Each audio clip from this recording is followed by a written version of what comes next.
कर पाएंगे। अच्छा सर, यहाँ अब केंद्र स्तर पर या राज्य स्तर पर जैसे चर्चा की जा रही है कि कौन हो सकता है जो नरोत्तम मिश्रा का टिकट कटवा सकता है, लेकिन इस बीच में नरोत्तम मिश्रा का दतिया के एसपी को लेकर ये बयान देना कि दोस्ती दुश्मनी दोनों को याद रखता हूँ, ये जो हंगामा हमने दतिया पर देखा था जब नरोत्तम मिश्रा का टिकट कटा था, तो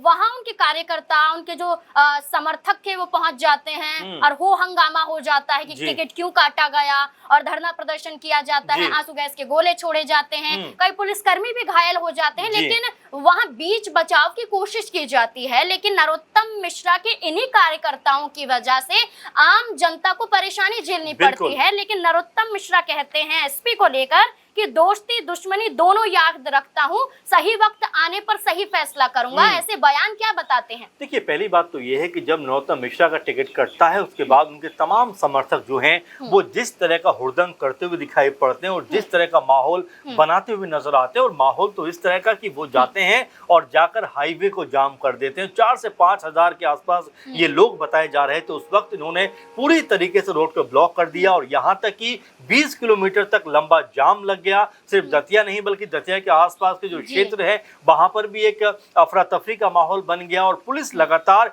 इस कोशिश में रही कि जाम को खुलवाया जाए। लेकिन जब लोग नहीं माने तो आखिर 4-5 बजे के आसपास मॉर्निंग में फिर पुलिस को या भीड़ को तितर बितर करने के लिए आंसू गैस के गोले छोड़ने पड़े और यहां तक कहा गया कि पत्थरबाजी भी पुलिस के ऊपर पहले की गई। और इसी दौरान जब जो आपने बात कही कि जिस तरह से नरोत्तम मिश्रा ये बात कहते हैं कि एसपी साहब, और एसपी साहब जो अगर हम देखें दतिया के एसपी का नाम मयूर खंडेलवाल है, वो भी उस समय मौके पर मौजूद थे और उनके ऊपर हालांकि नाम तो वो नहीं लेते लेकिन कहते हैं कि एसपी साहब मैं भूलने वाला आदमी नहीं हूं, दोस्ती और दुश्मनी दोनों याद रखता हूं। ये किस तरफ इशारा करता है? क्या वो ये कहना चाहते हैं कि आपने जो किया वो सब कुछ ठीक नहीं किया? क्योंकि गृह मंत्री के कह सकते हैं अंदर के पास ये पावर होती है कि वो पुलिस को जिस तरह से चाहे उस तरह से इस्तेमाल करते हुए दिखाई पड़ते हैं और वो जो मंत्रालय वो मोहन यादव के पास में नजर आता है। तो क्या इनडायरेक्ट वे में वो मोहन यादव को यहाँ पर जो है चेतावनी देते हुए नजर आते हैं? तो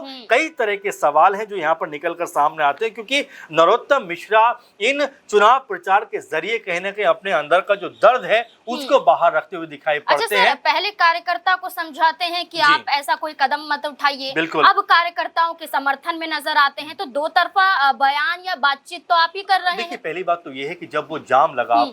तमाम सारी खबरें भी उसको लेकर आई थी और जाम लगने के बाद में 11 घंटे का जाम सोचिए, बहुत सारी एम्बुलेंस उसमें फंसी, बहुत सारे बच्चे उसमें फंसे, महिलाएं उसमें फंसी, बुरी तरीके से उनका जो हाल था वो होता हुआ नजर आया। क्योंकि गर्मी का मौसम है और जिस तरह से 11 घंटे तक का जाम ये लगा रहा, उसको लेकर नरोत्तम मिश्रा की तरफ से कुछ भी नहीं कहा गया। और देखिए, पुलिस भी आपकी थी, सरकार भी आपकी थी और जो कार्रवाई हुई वो कार्रवाई भी आपकी सरकार की तरफ से की गई। तो ऐसे में जो शिकायत आप कर रहे हैं वो कहीं ना कहीं ये बताता है कि अभी भी आपको अपनी सरकार और खासकर जो मुख्यमंत्री मोहन यादव हैं उनसे आपको यहाँ पर शिकायत है। और शिकायत क्या यहीं पे खत्म होने वाली है या इसके दुष्परिणाम भी निकल कर सामने आएंगे? क्योंकि अभी तो नरोत्तम मिश्रा शांत है, कुछ नहीं कह रहे, पूरी तरीके से कह रहे हैं कि भाई 16 तारीख से मैं जो आशुतोष तिवारी हैं इनके लिए प्रचार प्रसार करता हुआ दिखाई पड़ूंगा। लेकिन मंच से जो उनके भाषण निकल कर सामने आ रहे हैं वो कम से कम ये बताते हैं